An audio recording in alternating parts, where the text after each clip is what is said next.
Morning, everyone ready? Well, thank you for being here. I am Chris Bailey, the Chief of the Indianapolis Metropolitan Police Department. Here with me today is Marion County Prosecutor Ryan Mears. Prosecutor Mears will provide a rundown of the facts as we know them at this time, and then after that I'll come back up for some additional comments, and then we can answer some questions. Prosecutor? Thank you, Chief. Once again, my name is Ryan Mears. I'm the Marion County Prosecutor here in Indianapolis, Indiana. And for those of you who are certainly familiar with how the criminal justice system works here in Indianapolis, on Saturday we were presented and submitted a probable cause affidavit from IMPD that kind of contained an initial outline of the allegations that occurred early Friday night, or late Friday night, early Saturday morning involving the defendant Mark Sanchez. An initial probable cause affidavit was filed, and we made a preliminary charging determination based on that information. As is always the case, Chief and his team continued to work on this matter, continued to track down additional details for us, and really supplemented that probable cause affidavit. I cannot say enough good things about the work that took place at IMPD. There was a ton of information to sift through and gather. They did an excellent job of acquiring that information. And as a consequence of that effort, we received an amended or an additional probable cause affidavit this morning. Again, this is something that happens in virtually every case here in Marion County. And with that additional information, we have added more serious charges against Mr. Sanchez. At this point in time, we have filed a felony charge, a level 5 felony of battery involving serious bodily injury, which contains a penalty of 1 to 6 years. One of the things that I want to stress to everybody is that we are still in the early stages of this investigation. Chief and his team have a number of search warrants that are still outstanding. They're still tracking down additional information. This is by no means the end of this investigation. This by no means that these are going to be the final charges that we move forward with. We could not have done this case and be in a position to make today's charging decision without the hard work of IMPD and people in the community who came forward with information and pointed us in the right direction. And we've gathered a ton of information. One of the challenges you have in a case like this is the fact that you are dealing with individuals who are receiving medical care, and that's obviously the most important thing, that individuals are treated appropriately. But once we were provided with additional information about the victim's current medical condition, it became clear to us that additional charges needed to be filed. There's a supporting probable cause affidavit which was filed with the court today, which outlines the additional information which we have received thanks to the effort of IMPD, and that's why we were able to file the charges. A couple of things just about this incident. You know, certainly the thing that stands out to us is this was a situation that did not need to occur. You have the allegations involve a 38-year-old man becoming involved in an altercation with a 69-year-old man who sustained significant and very severe injuries as a result of that altercation. The probable cause outlines kind of the initial nature of that dispute. We are literally talking about people fighting over a parking space, or a dispute about where people are parking, and it resulted in someone receiving just incredibly significant injuries. Where this incident took place was an area of the city which was very well covered by surveillance footage. There are multiple angles of surveillance footage which capture the events that occurred. And in addition, we had a number of civilian witnesses who came forward with provided information about what took place. For us, though, we need additional information, and Chief's team is working on that. And once we receive that additional information, additional charges might be appropriate to file.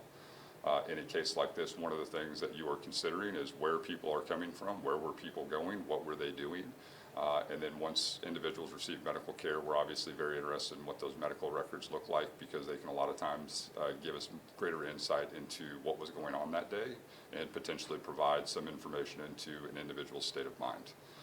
And so with that, I'll turn it over to Chief Bailey. Thank you, Prosecutor.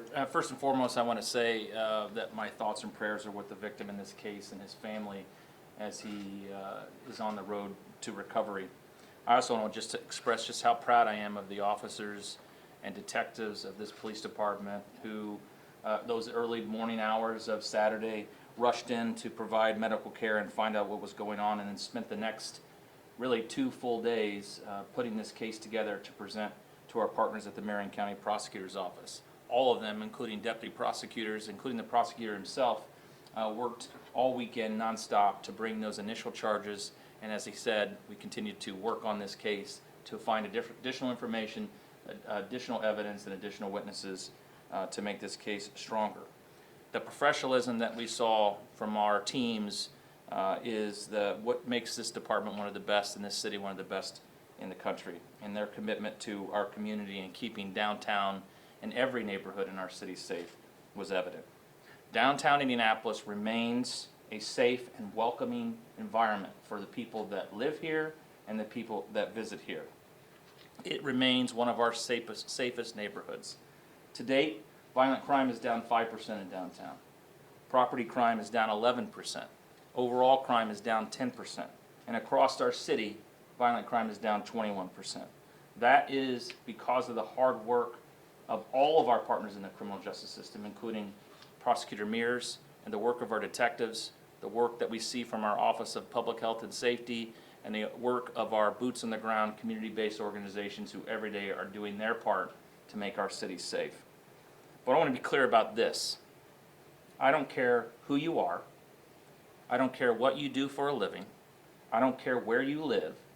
If you come into our city, commit violence, we will use all the tools at our disposal to hold you accountable. As we move forward, IMPD will continue to maintain our strong, visible presence in downtown on those high visibility, high traffic weekends at major events to make sure that our community is safe. And I continue to urge our community to respect one another. As the prosecutor said, this did not need to happen. It just did not. We need to recognize our differences, respect those differences, and deal with our conflict without resorting to violence, because it's just not worth it. I appreciate the cooperation of our community and the downtown residents and businesses who continue to support their police department, each other, and work with us to solve our problems. Thank you, and now we will take some questions. Ryan Mears, Prosecutor Mears, are there any laws on the books that state that charges will be up based on maybe a victim's age, especially if this person is elderly? So traditionally, that's more of a statutory aggravator as it relates to sentencing. And so one of the things that the court can consider when they're trying to impose a sentence, as I mentioned, this is a level 5 felony, 1 to 6 years. One of the statutory aggravators is the age of the victim. And certainly that is something that the judge could consider when they're imposing a sentence. Did investigators take a BAC level from Sanchez? Well, anytime anyone's admitted to the hospital, there's a number of things that are conducted as just kind of a matter of routine and a matter of procedure. And I think as you work through the process, certainly their health records are protected. We have to go through that process of making sure that any information that we receive is obtained through the proper channels. And I know Chief's team's working on that. Do we know if the investigators have had a chance to talk to any of Sanchez's associates to piece together what his Friday night was like before this happened? I can't answer exactly what step in the process the investigators are at, but as the prosecutor mentioned, just because charges are filed doesn't mean the case or the investigation stops. So the investigators will be looking into all those things, and I think the medical records are going to be extremely important for both individuals to help the prosecutor make an important a charging decision to see if there's some other way to another charge that needs to be added, but also to see if there was some sort of altered state of mind of the individuals involved in this incident. Does the felony mean his bond has now changed? So as you know, we're currently assigned to a misdemeanor level 6 court with the additional charges. This case will be transferred to a major felony court, and then it would be up to that major felony court to make the determination as to whether or not a bond should be imposed regarding the new charges. Again, these new charges are supported by an amended probable cause affidavit, which goes into way more detail about what took place on that night, and also more clearly outlines the nature and extent of the victim's injuries in this case. How does the state's self-defense law play into this and the allegations? Well, certainly Indiana has some of the most robust self-defense laws in the nation, and that's always going to be part of the equation when you evaluate cases like this and trying to determine exactly what took place.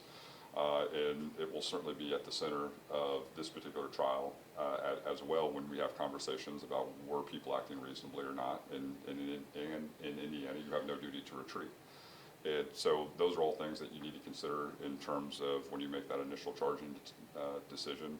Those facts have been evaluated, and certainly the self-defense law is going to be an issue that will be raised at trial. Last question. You Considering tweeted yesterday for the first time in 3 years, criticizing the governor for his quick take for political gain. What's your reaction to that? Well, for me, the most important thing is that we get information out there that is accurate. And anytime people jump to conclusions and don't rely on facts, that's obviously disappointing. For us, though, we have conversations about what's taking place in Marion County. When those types of things are said, it's not really an attack on me. It's an attack on 420 people who work in the prosecutor's office who are dedicated to their job. And we've won 31 out of our last 34 murder trials. We've won the last 10 murder trials in a row. And if the governor has conversations about what's going on in Marion County, not only can he look to those stats, but he has an open invitation to come to the prosecutor's office and not only meet with me, but the people who are in the courtroom every single day fighting for those convictions. We don't get those records and we don't get those results without Chief Bailey's help, without the community's help. And so if the governor thinks that he can add to that conversation, if he says, hey, there's additional things that can be done to help, we always want to have that conversation. Where I think my frustration sometimes comes from is everybody's quick to blame and point fingers. We need substantive responses that actually address the challenges that we're facing and give everybody the tools and resources that they need to be successful. I feel very comfortable with where we are in terms of our murder conviction rate, but we can't do that without Chief Bailey. We can't do that without the community, and if the governor thinks he can assist, he's got an open invitation to come. Thank you all. We For appreciate both your Ryan time. and Thank Chris, you. for both Ryan and Chris, considering Indiana is a constitutional carry state, and as you pointed out, self-defense statute is very broad, how lucky are we that somebody's not dead of a gunshot wound? Well, go ahead. I mean, I mean, we've seen over the last several years the number of cases that have to be screened from the prosecutor's office and look through the lens of self-defense, I think, go up. And that's because a lot more people are armed and protecting, which is their right that they have. But when conflicts, which I've said repeatedly, continue to drive violence in our community, simple conflicts over things like parking spots, and the list goes on that we've seen over the last several years, these tragic cases that turn violent because someone has a weapon of any sort. But we're lucky that no one's dead right now as a result of this incident that involved a knife. But certainly more people have guns. And we have to be mindful of that as we start and deal with conflict in our community.